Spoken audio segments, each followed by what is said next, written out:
اس کائنات کی گھٹیا ترین پہچان کسی کی گرل فرینڈ کہلانا ہے۔ اما ہوا کی بیٹی کا کردار اتنا کمزور ہرگز نہیں ہونا چاہیے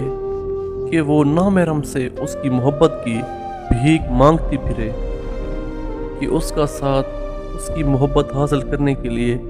ہر حد سے گزر جائے۔ ایک لڑکی کو اتنا تو مضبوط ہونا چاہیے کہ اس کے لیے اس کی عزت اس کی آبرو سے بڑھ کر کچھ نہ ہو، اور ایمان اتنا پختہ تو ضرور ہونا چاہیے کہ ابن آدم کو اسے پانے کے لیے اپنا تعلق اللہ پاک سے جوڑنا پڑے،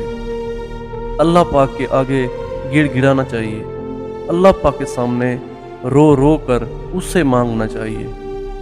کیونکہ محبت قیمتی ضرور ہے مگر عزت انمول ہوتی ہے، اور ایک مسلمان بیٹی کی عزت تو اس کائنات کی سب سے انمول ترین شے ہے۔